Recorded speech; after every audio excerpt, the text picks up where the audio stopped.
Hey everybody, Eagle Run 23 here. Out here at the range, going to be testing the Budget 5.56 with the red dot. And I've got a little target set up here at 25 yards. And let's see what we can do for a group. Got some factory ammos here. So, all right, so we'll give these a shot. That stuff did not do bad. I've got quite a bit of Arms Corps stuff, and I like it. One more time. I bought it here. Yeah. 20 bucks. I don't know if it's worth a buck around.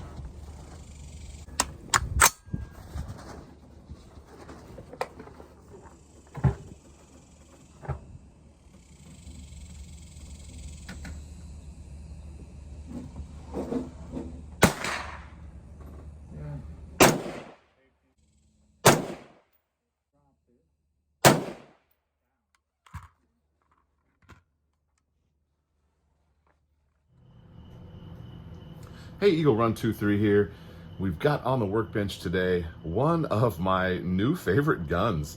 This gun has really surprised me. It was assembled out of spare parts, and its intention was to be the cheapest AR I could possibly build. We've done several videos on this gun. I'll just quickly go over a couple of things for you. Off-brand, Delta, I think it was Delta Team Tactical back here.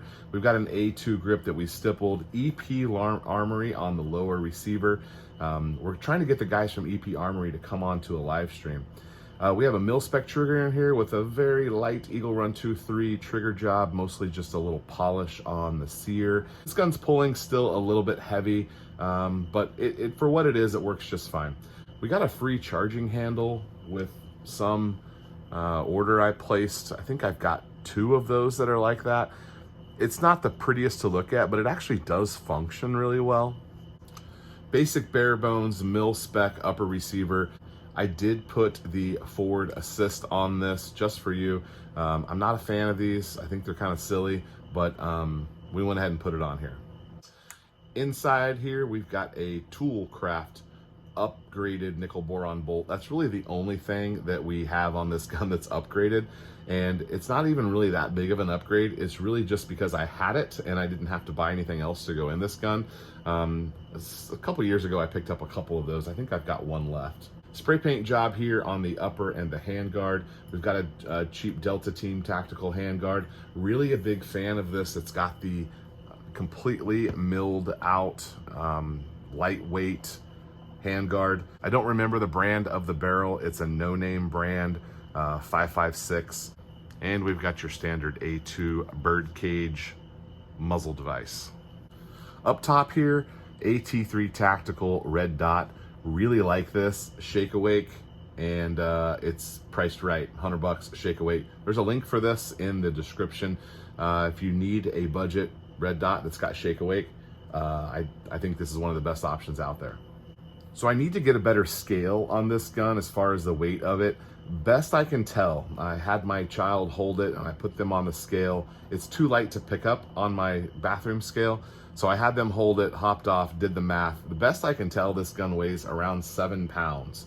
I think we could probably get a little bit more accurate to that, but it is a very lightweight, very handy gun. And that is why we've been calling this the budget battle rifle in a 5.56 caliber.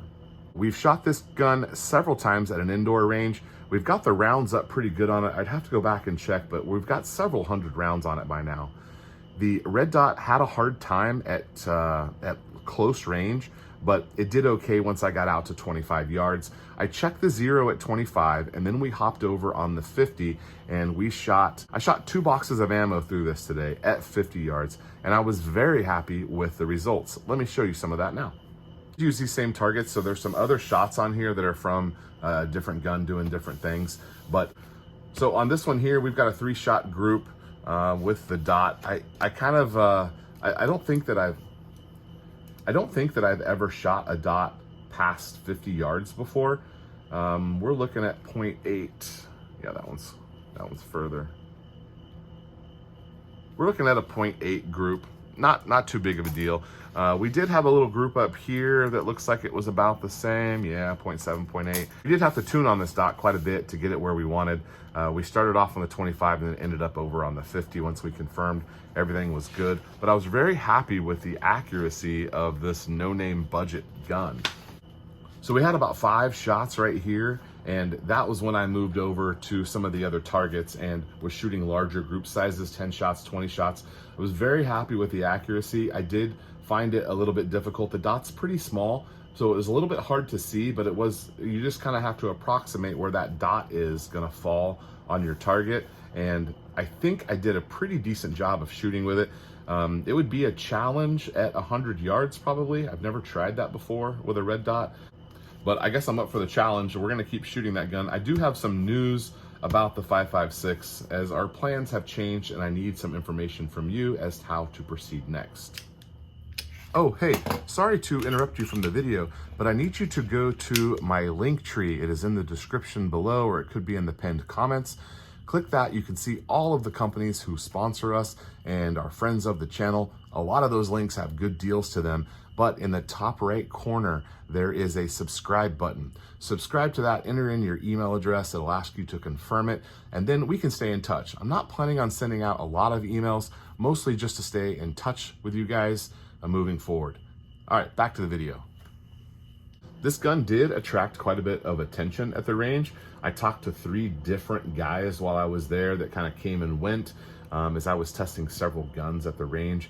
And I asked a couple of them to pick it up because of how lightweight it is.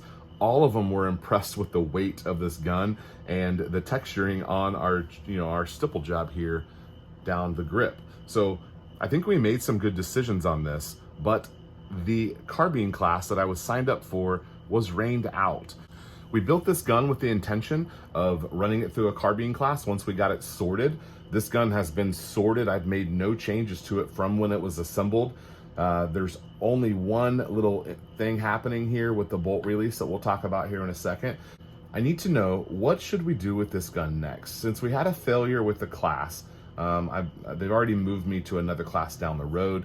And so we could wait for that, but it's probably going to be in August before that class comes up again with some openings. So I do have an opportunity to go take some private lessons. We could do some training with this, more tactical style training. I bet I can film quite a bit of that. And we could do that. We could also just wait until August. I have so many other projects for you guys in June and July that we probably won't miss this gun, and we can just kind of come back to it. But this gun has really just captivated me, and I really like it, and I want to keep shooting it. It's defying all of the things that we're supposed to do with building high quality guns. I think we built a high quality gun out of maybe lesser quality parts, and so far we've got really lucky with it. So a couple of options for you. If this video gets 100 likes, I will go run 500 or 1,000 rounds through it. If that's something that you would like to see, we can really fully test this gun over the course of a couple of hours, putting 1,000 rounds through a gun. I'm willing to do that if it's something that you're interested in. If you want to see me just wait and do the tactical class, that's totally fine. And we could also maybe just go take a private lesson or a semi-private lesson and run through some drills with some different guys. We kind of have some options to do that as well. So let me know what you want to see, and I'll leave you here with the only problem we're having with this gun. Sometimes on bolt hold open on an empty mag, the bolt release won't release from the button.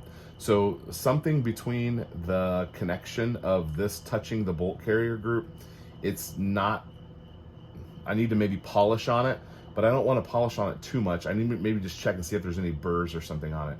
But it won't click down. You can push it really hard, but it won't drop the bolt. So you just have to kind of give a little tug here on the charging handle instead of releasing it from the catch. Probably a better practice to do this anyway, but the bolt release is there to use, I guess, but anyway, it's having some problems. We'll go ahead and get that sorted. That's probably something easy. I'm gonna clean the gun tonight, and we'll see if we see anything while we're in there. So another surprise here on the workbench. I did not expect to like this gun. I did not expect it to run as well as it has. Is it an end of the world gun? I don't know, maybe. I think you could put $500 into something less valuable than this. We kind of picked and choose some quality components, and so far, so good. All right, let me know what you think about it, guys. Eagle Run 23. We'll see you next time.